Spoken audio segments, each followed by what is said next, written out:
മുണ്ടക്കൈ ഉരുൾപൊട്ടൽ ദുരന്ത പുനരധിവാസം വൈകുന്നതിൽ പ്രതിഷേധിച്ച് കൽപ്പറ്റ എംഎൽഎ ടി സിദ്ദിഖിന്റെ രാപ്പകൽ സമരം ആരംഭിച്ചു. വയനാട് കളക്ട്രേറ്റിന് മുൻപിലാണ് സമരം. നാളെ രാവിലെ 7 മുതൽ UDFന്റെ നേതൃത്വത്തിൽ കളക്ട്രേറ്റ് വളയൽ സമരവും നടക്കും. രതീഷ് കുഞ്ചത്തൂർ തയ്യാറാക്കിയ റിപ്പോർട്ടിലേക്ക്. മുണ്ടക്കൈ ചൂരൽമല ദുരന്തബാധിതരോടുള്ള സർക്കാർ അവഗണനയിൽ പ്രതിഷേധിച്ചുകൊണ്ട് കൽപ്പറ്റ എംഎൽഎ ടി സിദ്ദിഖ് ഇന്ന് രാപ്പകൽ സമരം നടത്തുകയാണ്. വയനാട് കളക്ട്രേറ്റിന് മുന്നിൽ രാപ്പകൽ സമരം ആരംഭിച്ചു കഴിഞ്ഞു. നിരവധി UDF പ്രവർത്തകർ ഈ സമരപന്തലിലുണ്ട്.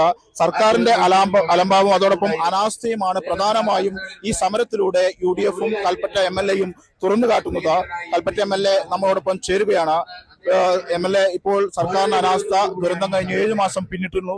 ഇത്തരത്തിൽ സർക്കാർ ഈ ദുരന്തബാധിതരുടെ അവഹേളനം തുടരുന്നൊരു സാഹചര്യത്തിൽ തന്നെയാണ് ഇത്തരത്തിലൊരു സമരം മുന്നോട്ട്. സത്യത്തിൽ ദുരന്തമുണ്ടായതിനു ശേഷം സ്പോൺസേഴ്സായി കടന്നു വന്ന ആളുകൾക്ക് ഭൂമി, അവരെടുക്കുന്നതായ ഭൂമി തരം മാറ്റി കൊടുക്കുകയും സൗകര്യം ചെയ്തു കൊടുത്താൽ ഇന്ന് 7ാമത്തെ മാസം പുനരധിവാസം പൂർത്തിയാക്കപ്പെടുകയായിരുന്നു. ഇപ്പൊ അവരുടെ പുനരധിവാസം സർക്കാർ ബ്ലോക്ക് ചെയ്തു. ഞങ്ങൾ മാത്രമാണ്, ഞങ്ങൾ വീടുണ്ടാക്കാൻ പോവാണെന്ന് പറഞ്ഞു. അവരുടെ വീടെത്തി നിർമ്മാണം പോലും അവർ ആരംഭിച്ചില്ല. ഇതിന്റെ മുഴുവൻ ഉത്തരവാദിത്വം അവർക്കാണ്. ഇത്രയും കെടുകാര്യസ്ഥത 5 സെന്റാണോ 10 സെന്റാണോ ഏത് ഭൂമിയിൽ ഇത് ആരംഭിക്കും? 300 രൂപ ദിനവത്ത കൊടുത്തു, അത് നിർത്തലാക്കി. അവർക്കുള്ള സാമ്പത്തിക വാട്ടർ അതോറിറ്റി KSCB ബില്ല് മുഴുവൻ പെൻഡിംഗ് ആണ്. ഇപ്പൊ പുതിയ ബില്ല് കൊടുത്തുകൊണ്ടിരിക്കുകയാണ് അവർക്ക്. അവരുടെ തുടർ ചികിത്സയുടെ കാര്യത്തിൽ സർക്കാർ പണം നൽകിയില്ല. ജീവിതം മുഴുവൻ നരകയാതന അനുഭവിക്കുന്ന ഒരു ജനത്തെ ചേർത്ത് നിർത്തേണ്ട ഉത്തരവാദിത്വത്തിന് പകരം അവരെ ചവിട്ടി മെതിക്കുന്ന പ്രവർത്തനങ്ങൾക്ക് സർക്കാർ നേതൃത്വം കൊടുക്കുക, കേന്ദ്ര സംസ്ഥാന സർക്കാരുകൾ നേതൃത്വം കൊടുക്കുക. ആ സാഹചര്യത്തിലാണ് UDFന്റെ പ്രത്യക്ഷമായ സമരം. ഈ സമരം ദുരന്തബാധിതരുടെ സമ്പൂർണ്ണ പുനരധിവാസം ഉറപ്പാക്കുന്നത് വരെ ഞങ്ങൾ ഈ സമരവുമായി തുടരും.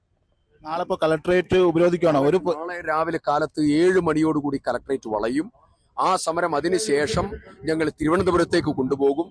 വളരെ ഉത്തരവാദിത്തമുള്ള സമരവുമായി ഈ സമരത്തെ മാറ്റും. അപ്പോൾ തീർച്ചയായും ഇത്തരത്തിൽ വലിയ രീതിയിലുള്ള പ്രതിഷേധങ്ങൾ, പ്രക്ഷോഭങ്ങൾ നടത്താൻ തന്നെയാണ് നിലവിൽ UDF തീരുമാനിച്ചിരിക്കുന്നത്. ഇന്ന് MLAയുടെ നേതൃത്വത്തിൽ രാപ്പകൽ സമരം, നാളെ 7 മണിയോടുകൂടി തന്നെ കളക്ട്രേറ്റ് വളഞ്ഞ് ഒരു ഉദ്യോഗസ്ഥരെയും അകത്തേക്ക് കടത്തിവിടാതെ അടക്കമുള്ള സമരപരിപാടികൾക്കാണ് നിലവിൽ ഇവിടെ UDF നേതൃത്വം നൽകുന്നത്. വയനാട്ടിൽ നിന്നും രതീഷ് കുഞ്ചത്തൂർ, അമൃത ന്യൂസ്.